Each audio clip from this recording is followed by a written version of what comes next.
Welcome to another episode of Is It Worth It? Remember to like and subscribe so you don't miss future content or risk getting ganked by the YouTube algorithm. Today, we're diving into the roads of Avalon as a solo player to see just how much silver you can make an hour.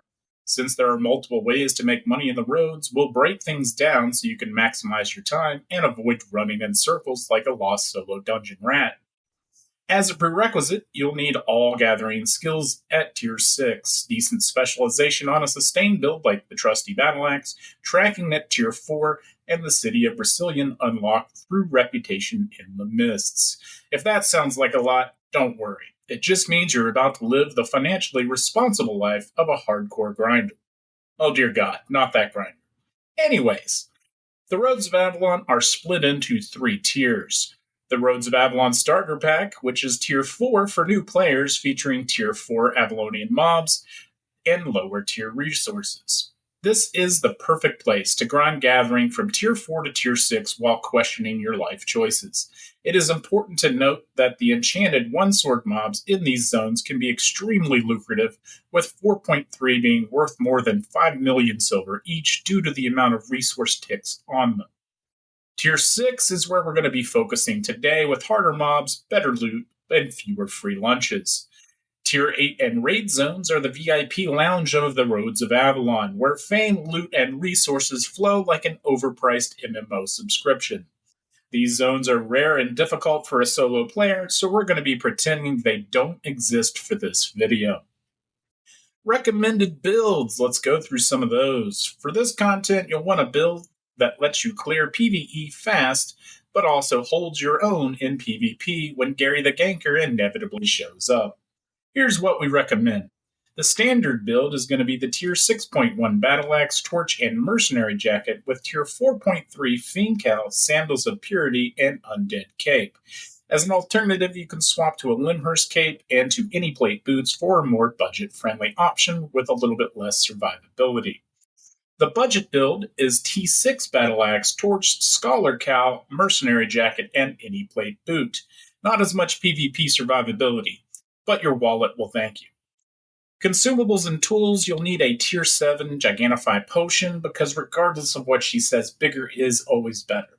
Tier 7 Roast Pork, a 6.1 Red Spring Eel Stew for PvP, Pork Pies for Gathering, Invisibility Potions for when Strategic Retreat sounds better than Respawn, Tin Siphon Energy to overcharge if you're using T7 or better set, your Tracking Kit, and your Tier 6 toolset. Now make sure to swap your W on the Battle Axe to Battle Rush for extra mobility when transiting through zones, and always use the Random Roads portal in Brazilian to start your journey. It cuts return costs in half within the Roads of Avalon, and let's be honest, we all like saving silver. Tracking is the next topic, and we're going to go through, and for solo tracking, we want to focus on the Shadow Panther because those cat claws sell better than your hopes and dreams, and Tier 7 and 8 quarries, which are good loot, but RNG can sometimes feel like it rolled a natural 1, let's be honest. Tracking alone isn't super profitable, but when mixed with other activities, it adds a nice bonus to your earnings. You can think of it like the free breadsticks of Avalon.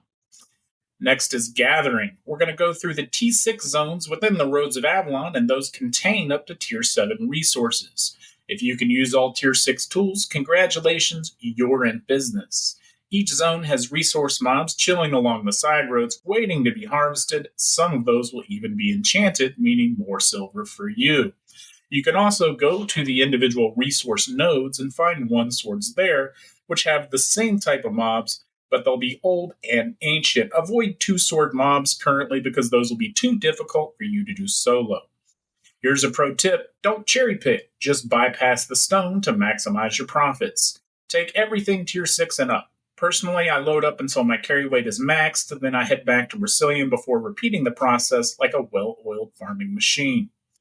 Next up, it'll be solo chests. The green chest icons on your minimap? Yeah, that's your ticket to loot heaven, or an ambush. Keep your mount up, your ears open, and your paranoia levels higher than a Rastafarian on 420. Always inspect enemies before committing to a fight. When looking for a chest to clear, watch for the Avalonian Knight. This mob indicates the chest has reached the maximum upgrade point and your best shot at high-tier rewards. Oh, and it also gives great fame, because who doesn't want to feel famous for a few seconds? After 12 hours of content, here's the breakdown. Our average runtime was a total of 38 minutes. Our average loot per run was 1,213,716 silver. This brings our silver per hour average to 1,916,394 silver. And that's without hitting any crazy 4.3 or 5.3 enchanted resource mobs, meaning these numbers are on the low end. What did he say? You might get luckier or not. RNG is a cruel mistress. Now here's some tips and tricks. Avoid solo dungeons, blue chests, which are ideal for a group, and gold chests, which are more catered to larger groups.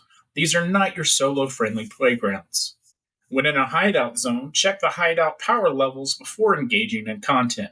If it's prime time for an active guild, consider taking a detour unless you enjoy getting deleted in 0.2 seconds experience.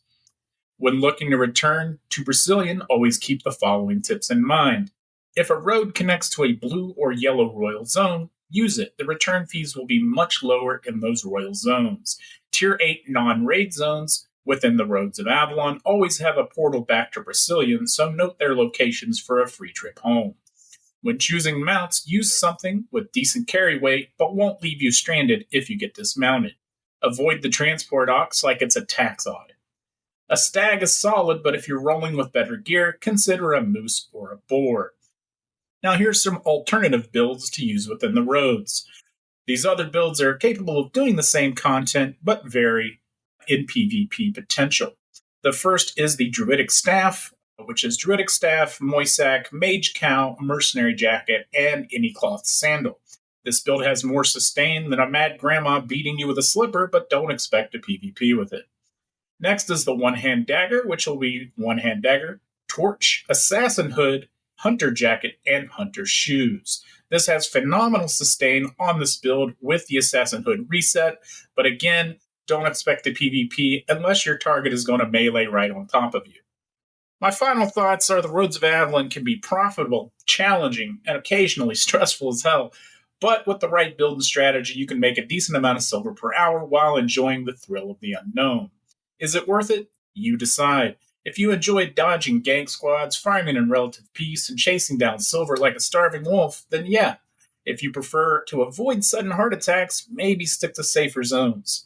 Thanks for watching. Like, subscribe, and let me know in the comments how much you've made in the Roads of Avalon. Now get out there and make that silver.